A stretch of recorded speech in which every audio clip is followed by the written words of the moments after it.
আল্লাহ সুবহানাহু ওয়া তাআলা জিবরাইল আলাইহিস সালামকে ডাক দেয়া বলে, ও আমার জিবরাইল, যাও যাও আমার বন্ধুকে আমার দিদারের মধ্যে নিয়ে আসো।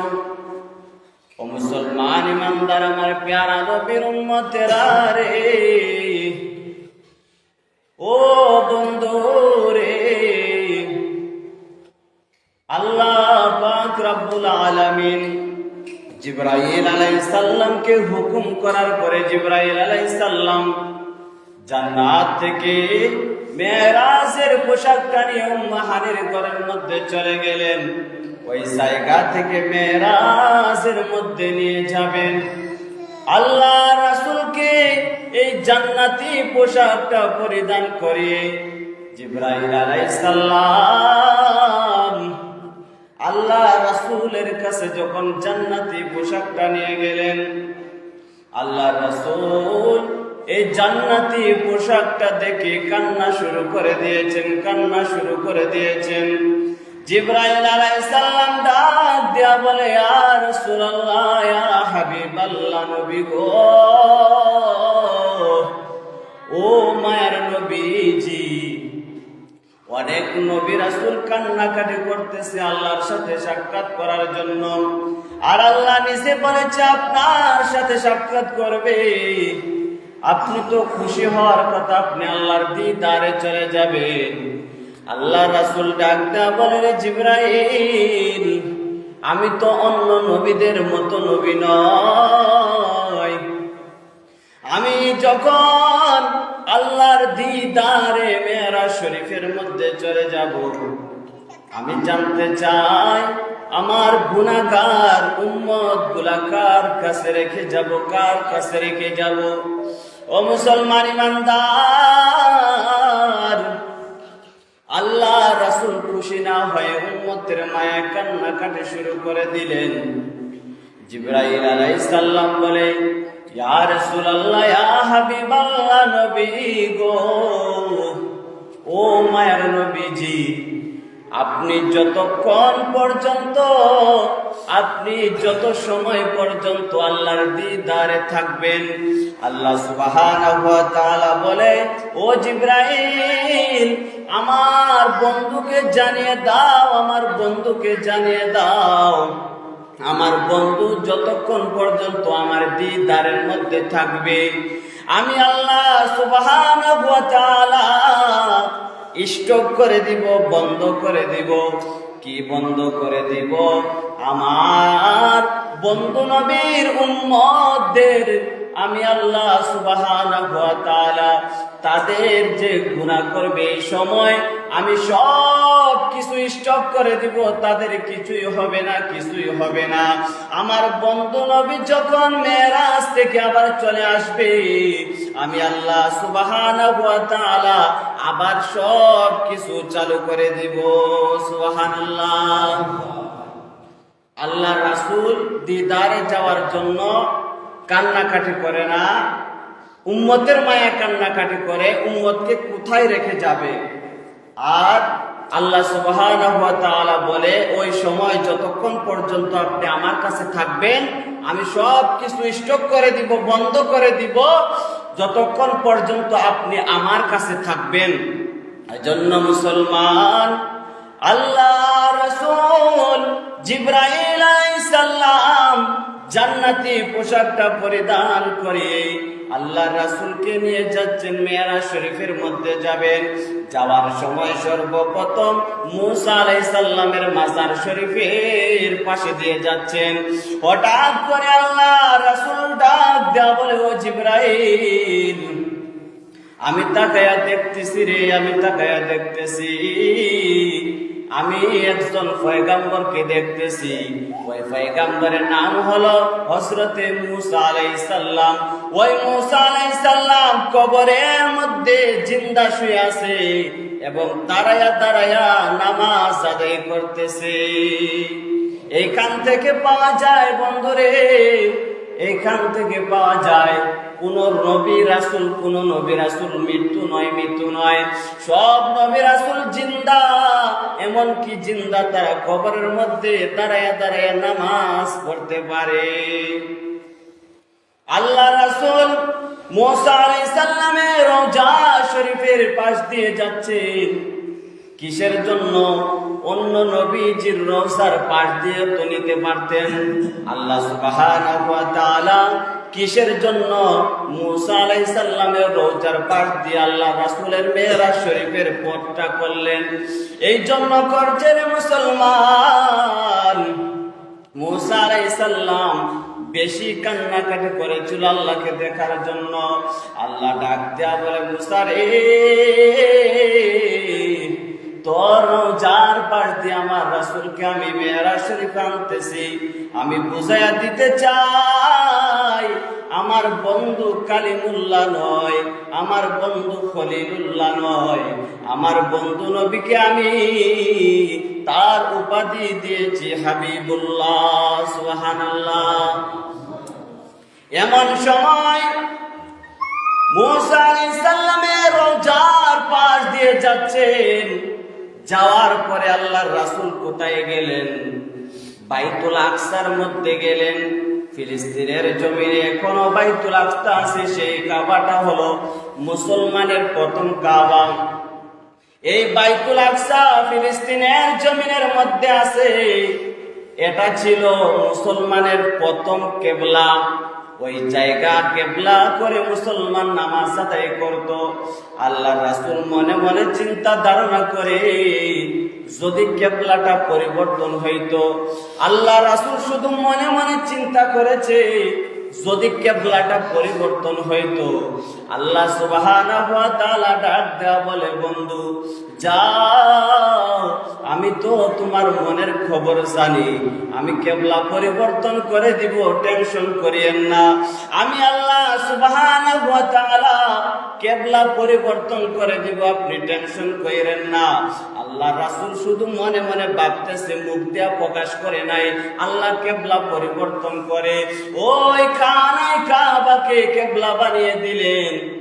ওই যখন বাইতুল আকসার মধ্যে আল্লাহ রাসূল মেরাজ শরীফের মধ্যে যাওয়ার সময় গেলেন, ওই জায়গার মধ্যে যায় দেখে রে, ওই জায়গার মধ্যে যায় দেখে 1,24,000 নবী রাসূল আল্লাহ রাসূলকে স্বাগত জানাইবার জন্য দাঁড়ায় আছে। সুবহানাল্লাহ।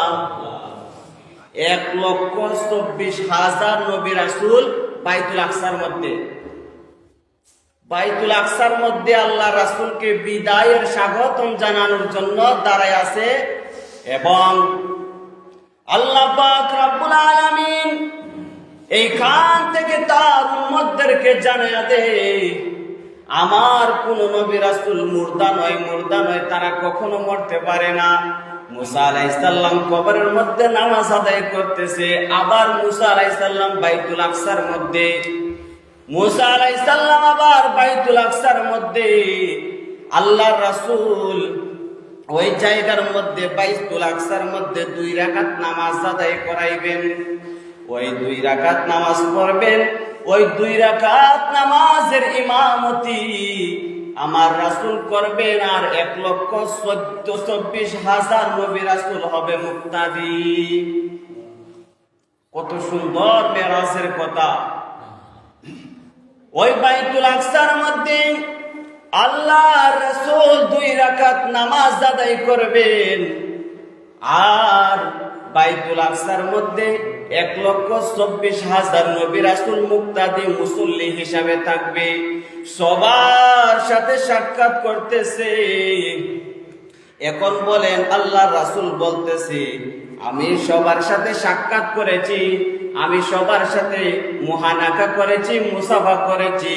এখন আপনারা বলেন, যদি কোনো মানুষ 30 সেকেন্ড করে সময় দেয় 1,24,000 মানুষকে, কত মিনিট লাগতে পারে? 1,20,000 মিনিট লেগে যাবে রে মুসলমান। কিন্তু আল্লাহর রাসূল কিছুক্ষণ সময় ছিলেন, এই কিছুক্ষণের ভিতরে 1,24,000 নবী রাসূলের সাথে উনি সাক্ষাৎ করেছেন। আল্লাহ পাক রব্বুল আলামিন এমন লীলা খেলা দেখিয়েছেন, এমন লীলা খেলা দেখিয়েছেন।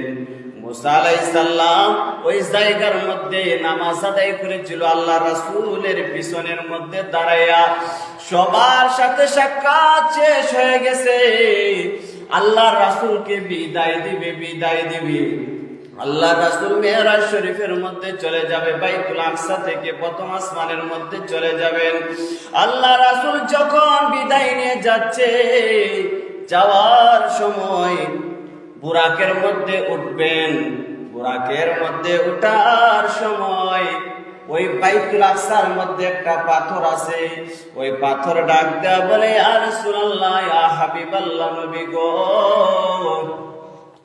আমি অনেক বছর যাবত আপনাকে এক নজর দেখার জন্য দাঁড়ায় আছি, আমি পাথর দাঁড়ায় আছি।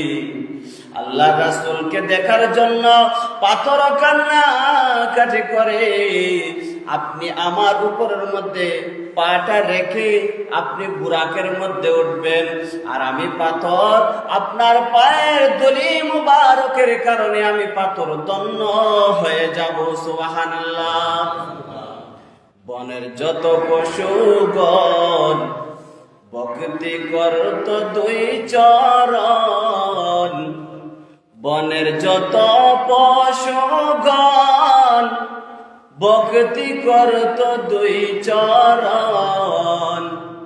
আকাশের মেঘমালা ছায়া দিত গায় গো নবীজি, কোন সাধনে পাইব আপনায়, কোন সাধনে পাইব আপনায় গো নবীজি, কোন সাধনে পাইব আপনায়।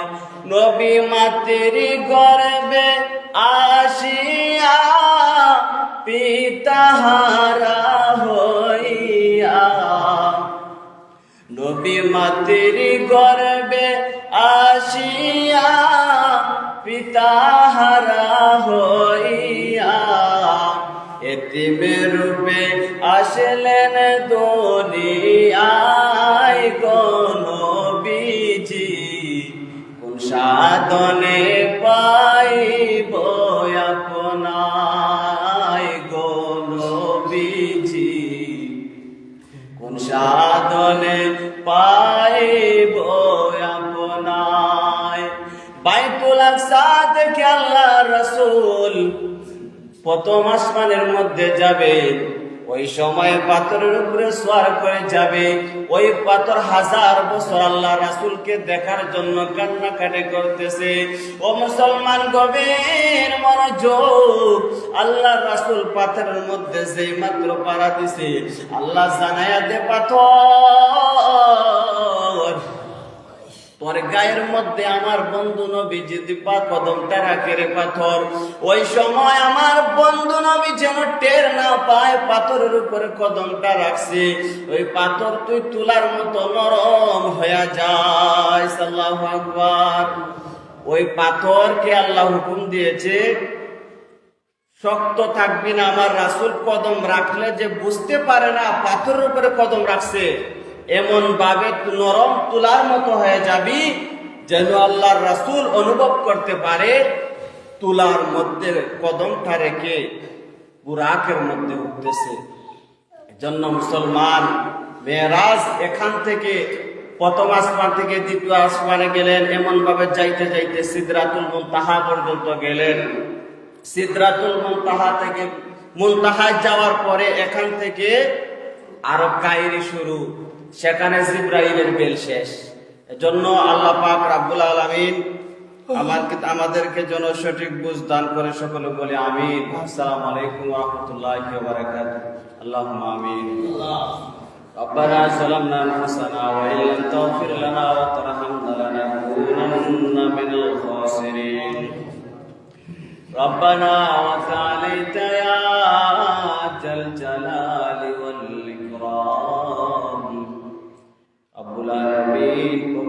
তোমার দিন তোমার মায়ের বান্দাদেরকে লইয়া তোমার দরবারে হাত বাড়াইয়া আল্লাহ মেহেরবানি করে গো আমরা যারা হাত বাড়াইছি আমাদের জীবনের সমস্ত গুনাহ মাফ করে দাও আল্লাহুম্মা বারিক লানা ফি রজব ওয়া শাবান ওয়া বাল্লিগনা রমাদান আল্লাহ রজব শাবানের ফয়জের বরকত আমাদেরকে নসিব করো মাওলা পবিত্র মাহ রমাদান মুবারকের মাস পর্যন্ত পৌঁছে দাও আব্বুল আলামিন আল্লাহ আমাদের মধ্যে যারা বেমারি আছে আল্লাহ তাদেরকে তুমি পরিপূর্ণ শিফা এনায়েত ফরমাও আব্বুল আলামিন দোয়া চেয়ে যে তোমার মায়ের বান্দি হসপিটালের মধ্যে আছে রে মেহেরবানি করে আল্লাহ তোমার মায়ের বান্দিরে তুই পরিপূর্ণ শিফা এনায়েত ফরমাও আল্লাহ মত সুস্থ করে তার আলে আমাদের মধ্যে ফিরাইয়া দে আল্লাহ আপনার হাবিবের উসিলা তোমার মায়ের বান্দিরে তুই পরিপূর্ণ শিফা এনায়েত ফরমাও আল্লাহ আমাদের মাই বাবা নানা নানি দাদা দাদি সকলকে তুই মাফ করে দাও আল্লাহ আমাদের জিন্দা মুর্দ হলে তুই মাফ করে দাও সাল্লাল্লাহু তাআলা আলা খায়রি খালকিহি মুহাম্মাদি ওয়া আলিহি ওয়া আসহাবিহি